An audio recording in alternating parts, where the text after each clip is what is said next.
കഴിഞ്ഞ ദിവസമാണ് ചോറ്റാനിക്കരയിൽ 16 വയസ്സുകാരിയെ പാറമടയിൽ ആത്മഹത്യ ചെയ്ത നിലയിൽ കണ്ടെത്തിയത്. അതിനുശേഷം ആ കുട്ടിയുടെ ആത്മഹത്യാ കുറിപ്പിൽ നിന്നും ആ കുട്ടി തൻ്റെ ആൺ സുഹൃത്ത്, അതായത് കൊറിയയിലുള്ള ഒരു ആൺ സുഹൃത്തിൻ്റെ മരണത്തെ തുടർന്നാണ് ആത്മഹത്യ ചെയ്യുന്നത് എന്ന ഒരു കുറിപ്പും കൂടി കണ്ടെത്തുന്ന സാഹചര്യമുണ്ടായി. പക്ഷേ പോലീസിൻ്റെ അന്വേഷണം ഏത് വിധത്തിലെത്തി എന്നതിൽ ഇപ്പോഴും ആശങ്ക നിലനിൽക്കുകയാണ്. ഇപ്പോൾ എന്നോടൊപ്പം കുട്ടിയുടെ അധ്യാപകൻ കൂടിയായിട്ടുള്ള ബിജു ചേരുന്നുണ്ട്.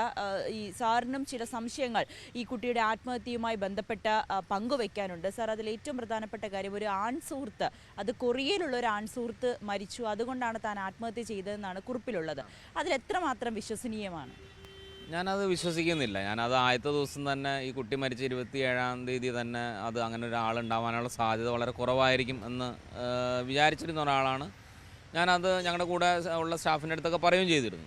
ഒരുപാട് ഫേക്ക് അക്കൗണ്ട്സ് നമ്മൾ കാണുന്നതാണല്ലോ. അപ്പോൾ ഫേസ്ബുക്കിലായാലും ഇൻസ്റ്റയിലായാലും ഒക്കെ അത്തരത്തിൽ ഒരുപാട് ഫേക്ക് അക്കൗണ്ടുകൾ ഉണ്ടാക്കി വെച്ചിട്ട് അവർ തന്നെ അവരുടെ മെയിൻ അക്കൗണ്ടിൽ പോയി കമൻറ്റ് ചെയ്ത് അങ്ങനെയൊക്കെയുള്ള മാനസികാവസ്ഥയുള്ള ഒരുപാട് പേരുണ്ട്. അവരുടെ അക്കൗണ്ടിൽ ഒരു പോസ്റ്റ് ഇട്ടിട്ട്, ഒരു മെയിൻ അക്കൗണ്ട് ഉണ്ടാവും, ആ മെയിൻ അക്കൗണ്ടിൽ ഒരു പോസ്റ്റ് ഇട്ടിട്ട് ഈ ഫേക്ക് അക്കൗണ്ട് പോയിട്ട് അതിനകത്ത് പോയിട്ട് കമൻറ്റ് ഇടും. അങ്ങനെയൊക്കെ ചെയ്യുന്ന ആളുകളൊക്കെ നമുക്കറിയാം. കുട്ടികളൊക്കെ ഉണ്ട്, അങ്ങനെ നമ്മൾ പ്രായമായവരും ഉണ്ട്. അപ്പോൾ അതുകൊണ്ട് തന്നെ അങ്ങനെ ഒരു സാധ്യത, ഇപ്പോൾ കൊറിയയിൽ ഒരാൾ വന്നിട്ട് ഇവിടെ വന്ന് പ്രേമിക്കുക എന്നൊക്കെ പറയുന്നത് ഇമ്പോസിബിൾ ആയിട്ടുള്ള കാര്യമാണ് എന്ന് നമ്മൾ മനസ്സിലാക്കിയിരുന്നു. അപ്പോൾ അതുകൊണ്ട് തന്നെ ഇതിൻ്റെ കൃത്യമായ ഒരു അന്വേഷണം നടക്കണമെന്നും ഇത് കൃത്യമായ രീതിയിൽ അന്വേഷിച്ച് ഇതിൻ്റെ പുറകിൽ ആരാണെന്ന് കണ്ടുപിടിക്കേണ്ടത് വളരെ അത്യാവശ്യമാണെന്നും ഉള്ളതാണ് ഞാനൊക്കെ അന്നെടുത്തൊരു സ്റ്റാൻഡ്. ഈ അധ്യാപകൻ എന്ന നിലയിൽ നിങ്ങൾ കുറച്ച് ടീച്ചേഴ്സ് ചേർന്ന് ഈ അക്കൗണ്ട് പരിശോധിച്ചിരുന്നു അല്ലേ? ഈ കുട്ടിയും ഈ കൊറിയൻ ആ ആൺ സുഹൃത്തിൻ്റെ, അതിൽ നിന്ന് എന്താണ് വ്യക്തമായത്? അന്ന് നമ്മൾ നോക്കുമ്പോൾ ഏകദേശം 19ഓളം പേരെ ഫോളോ ചെയ്തിരുന്ന ഒരു അക്കൗണ്ടാണത്. പക്ഷേ ആ അക്കൗണ്ടിൽ നമ്മൾ കണ്ടിരുന്ന 1-2 വീഡിയോസ് ശരിക്കും നമ്മളെ സംശയം ഉണ്ടാക്കിയിരുന്നു. എന്താ കാര്യം എന്ന് വെച്ചാൽ, അത് ഇവിടെ ഉള്ള ഒരു പ്രദേശത്തുള്ള കുറച്ച് വീഡിയോസൊക്കെയാണ് അതിനകത്ത് കാണിച്ചിരുന്നത്. അപ്പോൾ കേരളവുമായി ബന്ധപ്പെട്ട് എന്തെങ്കിലും ഒരാളായിരിക്കാം എന്നുള്ളൊരു സൂചന നമുക്ക് അതിനകത്ത് ഉണ്ടായിരുന്നു. പക്ഷേ ഇന്നലെ നമ്മൾ നോക്കുമ്പോഴത്തേ ആ അക്കൗണ്ടിൽ 5 പേര്, 5ആണോ 4ആണോ അത്രയും പേരാണ് ഫോളോ ചെയ്യുന്നുള്ളൂ. അപ്പോൾ 4 പേരിൽ മ്യൂച്വലായിട്ട് അങ്ങോട്ടും ഇങ്ങോട്ടും ചാറ്റ് കൈമാറാൻ പറ്റുന്ന അക്കൗണ്ട് എന്ന് പറയുന്നത് ആദ്യത്തേടെ മാത്രമാണ്. ബാക്കിയുള്ള എല്ലാ അക്കൗണ്ടിലും ഉണ്ടായിരുന്ന 15 പേരെയും ഇപ്പോൾ കാണുന്നില്ല.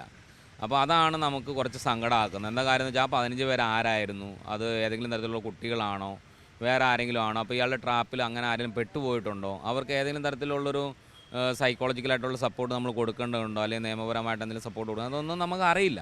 അപ്പോൾ അതുകൊണ്ട് തന്നെയാണ് ഈ കേസ് വളരെ പ്രധാനപ്പെട്ടാണ് എന്ന് നമ്മൾ കരുതുന്നത്. എന്താ കാര്യം എന്ന് വെച്ചാൽ, ഇതെല്ലാം ചെറിയ കുട്ടികളായിരിക്കും.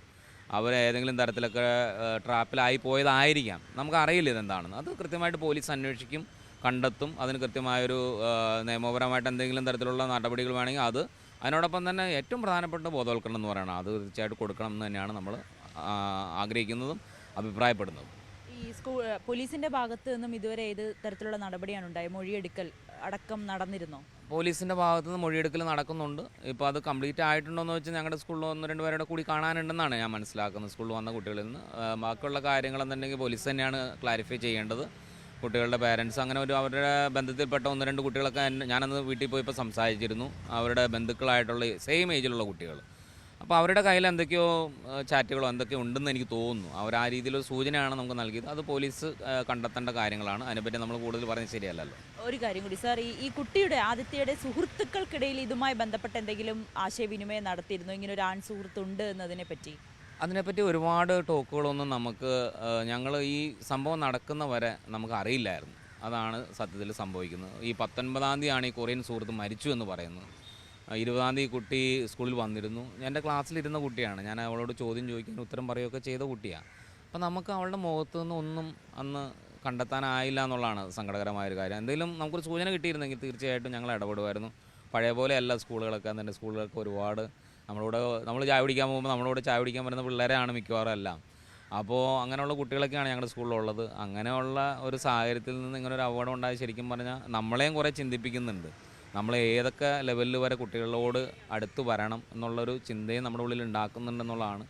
സത്യത്തിൽ ഈ സോഷ്യൽ മീഡിയ പ്ലാറ്റ്ഫോമിലൊക്കെ പലപ്പോഴും അവർ വീടുകളിലൊക്കെ പോയിരുന്നിട്ടാണല്ലോ ചെയ്യുന്നത്. അവരുടെ അടച്ചിട്ട മുറികളിൽ അവരെവിടേക്കോ പോകുന്നു, നമുക്ക് പലതും കണ്ടുപിടിക്കാൻ പറ്റുന്നില്ല. അതെങ്ങനെ നമുക്ക് ആ ഒരു ലെവലിലേക്ക് നമ്മൾ വളരേണ്ടതുണ്ട് എന്നുള്ളൊരു ചോദ്യം കൂടി ഇതിനകത്ത് അവശേഷിപ്പിക്കുന്നുണ്ട് എന്നുള്ളതാണ് സത്യസന്ധമായ പ്രതികരണം എന്ന് പറയുന്നത്. Thank you. എന്തായാലും വളരെ ആശങ്കപ്പെടുത്തുന്ന ഒരു മറുപടി കൂടി തന്നെയാണ് അധ്യാപകൻ പറഞ്ഞത്. ഒരു അധ്യാപകൻ അല്ലെങ്കിൽ ഒരു നിലയിൽ അല്ലെങ്കിൽ ഇന്നത്തെ നമ്മുടെ കുട്ടികൾ ഏത് വിധത്തിലാണ് ഈ സോഷ്യൽ മീഡിയ ഉപയോഗിക്കുന്നത്, അതിൻ്റെ ദൂഷ്യവശങ്ങൾ ഏതൊക്കെ, അതൊക്കെ ഭയപ്പെടുത്തുന്നു എന്ന് കൂടിയാണ് ഈ അധ്യാപകൻ പറയുന്നത്. എന്തായാലും ഈ 16 വയസ്സുകാരിയുടെ അന്വേഷണത്തിൽ കുറച്ചുകൂടി കാര്യങ്ങൾ വ്യക്തമായി വരേണ്ടതുണ്ട്. കുറച്ചുകൂടി പോലീസ് കാര്യക്ഷമമായി തന്നെ ഈ ഒരു അന്വേഷണം നടത്തണം എന്നൊരു ആവശ്യം കൂടിയാണ് അധ്യാപകൻ ഉന്നയിക്കുന്നത്.